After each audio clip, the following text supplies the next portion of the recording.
Hello and welcome on the Watches TV. Welcome on Primetime Watchmaking in the News, and this is going to be quite a messy edition as we clearly have entered a rather messy period for watchmaking. But in all fairness, this situation naturally goes well beyond watchmaking, and I guess you guys know what I'm referring to with the consequences of the current coronavirus outbreak. And when I say current, well, I think we'll be in for quite some time with this, and I'll develop later on the impact it will have for the industry. But there was some other positive news in the meantime, not that much to be honest, but let's not be too gloomy either. So for instance, if you want to come and participate to some proper watch tripping action with us, well, we have just revealed the different dates of the 2020 edition, and now coming with two versions, either 3 days or 5-day trips. Even a special edition for golfers, and all this starting in May with other editions in June, July, August, September, and a final one in October. Well, you can find all the info on our website or in the dedicated video recently published. And thanks to all of you who have already applied. Obviously, still a few places available, but makes us very happy to share this privileged moment together with some of you guys. And yes, patrons have priority, just saying. Okay, now the good news, or let's say a nice story, and I guess some of you heard this one, but recently on a US version of the Antique Roadshow TV program, well, this US Air Force veteran from the 70s brought to the show the Rolex he purchased for $345 in 1974, delivered to him in 75, and being very respectful to it, he actually never wore it. So this Mint Rolex full set, it has everything, every receipt and so forth, and the man kept this all very tidily. Well, this Daytona Oyster Cosmograph reference 6263 is now worth up to $700,000, and when this was revealed to him, well, this cool guy just went bonkers, and righteously so. And when you see the video, well, you can only seriously feel extremely happy for him. And I guess we all dream to have something like this happen to us. And this leads me to the wrist shot of the day. But I sincerely, seriously doubt anything like this will happen to me with what I'm wearing here, as I recently bought this very, discreet 1972 Omega Day-Date automatic yellow gold plated watch. So I know it seems a little bit tacky. I never thought I would actually buy something like this, but it amuses me. And now, you know what? Actually, I really like it.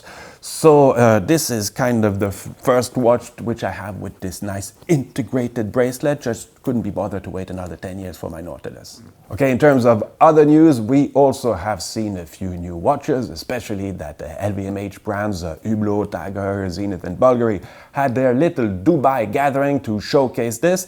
But we also saw some new ones from Bovet, B&F, H. Moser, and I will return on this in a little while. But let's start by what will for sure impact massively the industry and talk about what's going on with this coronavirus outbreak. So in 2003, we lived something a bit similar with the SARS, but this new situation will be significantly more harmful for the industry. Well, first of all, and like I mentioned already a few times, watchmaking is already facing a rather challenging environment, and I won't go back on all the reasons why. But this means that there are already some brands for which the business climate is pretty tough, and the next few months could well be some kind of a coup de grace, a nail on the coffin for a few of them.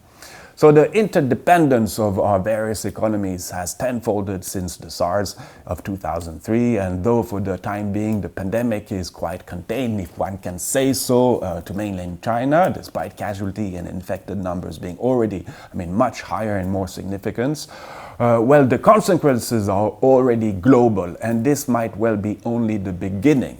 People are obviously traveling less, trade volumes are going down, factories are shutting temporarily, oil prices going down, the feeling of uncertainty growing. Well, all this makes it a not very favorable environment for selling watches. That's kind of just a slight euphemism, and though some brands are more exposed than others, everyone is concerned. So China has become such an important destination for our Swiss watches, whether bought inside the country and especially for those up to a certain price point, and this mainly because of pretty high local taxes. But the vast majority of these watches are being bought by Chinese tourists around the world, and in particular in Europe. So it is, for instance, believed that more than 50% of the entire turnover of the Swatch Group, we're talking 17 brands, well, more than 50% is directly linked to Chinese consumers. So then you can clearly imagine what the impact of the current crisis will be for them. And for some brands of the group, I mean, this number is clearly much higher than 50%, and therefore there are going to be some pretty tough moments in the months to come. And you can clearly see that by looking at the share price of the Swatch Group, which has gone down quite significantly. Okay, it wasn't performing fantastically before, but this will not help. And the same can be said about other brands from other groups, obviously, and other independent brands. So again, you have to remember that we are already in a difficult context. Hong Kong was already at a standstill since last summer. Production volumes have decreased immensely in 2019. 3 million watches less produced in Switzerland in one single year. Well, the very industrial foundation of the industry is clearly shaking, and since we're not talking a little couple of weeks crisis, well, the situation is really serious. And one of the direct consequences that the Swatch Group, who pulled out of Baselworld a couple of years ago to do their own little show, well, they just announced that they have cancelled the event, regrouping most of their brands, which was supposed to actually take place for retailers and press in early March in Zurich. So that's a pretty serious blow, and for once those that were annoyed at Watches and Wonder / SIHH and Baselworld to take place so late, end of April, beginning of May, well, this will leave these organizers of these two events a little bit more time to see how the situation will evolve. But nevertheless, one can already anticipate that things are not looking so great. And last year, almost 20% of the visitors of Baselworld came from China. And since we know that the show is facing a clear challenge this year, well, it won't make things any easier for them. I guess we will hear pretty soon their position on this, but if bookmakers were offering betting options to see if these shows will occur, well, I would be very interested in knowing the odds.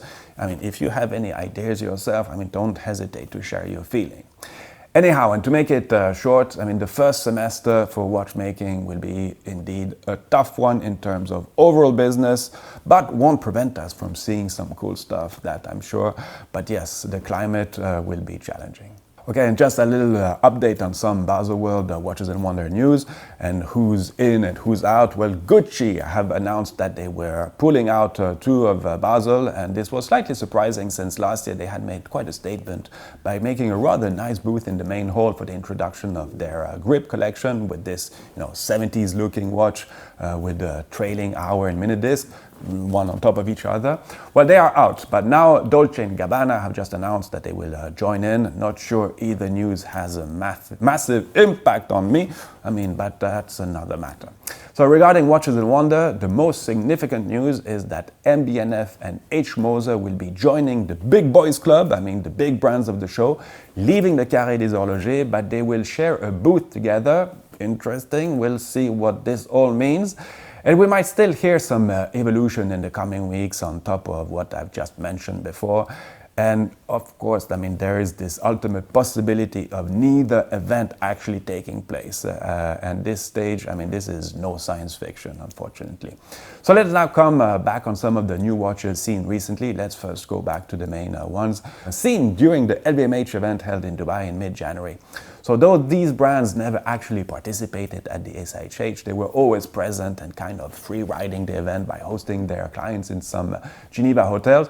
So for them, organizing something at these dates was nothing really new. But nevertheless, you could feel that they were very happy to have done this away from Switzerland, kind of sending a message and at the same time getting closer to some of their Middle Eastern and Asian customers. Actually, they were quite vocal about it and openly saying, and I quote, that Baselworld was outrageously expensive. So when you use these kind of words, well, you get the point pretty clearly, even though, these brands have committed to Baselworld in 2020. But let's quickly talk about watches, and let's start with Zenith, which launched some interesting new models with a great attention to women. So the first release that immediately stands out is the D5 Midnight collection with rather nice sky patterns and very clean dials, and without the word automatic or any reference to the models, which give these watches a much more elegant and refined look. So they all come with these easily removable different straps or bracelets, diamond set bezel for some, and equipped with the Elite SK670 in-house movement with silicone escape wear. Other interesting releases are the Elite Classic and Elite Moon Phase. They are available in different sizes, 36 to 40.5 millimeter, and different metals, with gradient dials and date at 6 o'clock, or sunburst radiant dial with small seconds at 9 and the moon phase indicator at 6. So regarding more masculine watches and of more contemporary taste, the new DeFi 21 is presented in two different collaborations. First one with the Land Rover for the introduction of the new Defender, this one limited to 250, and another Carl Cox, friend of the brand edition, limited to 200 with a touch of DJ influence with this record found at 9 o'clock.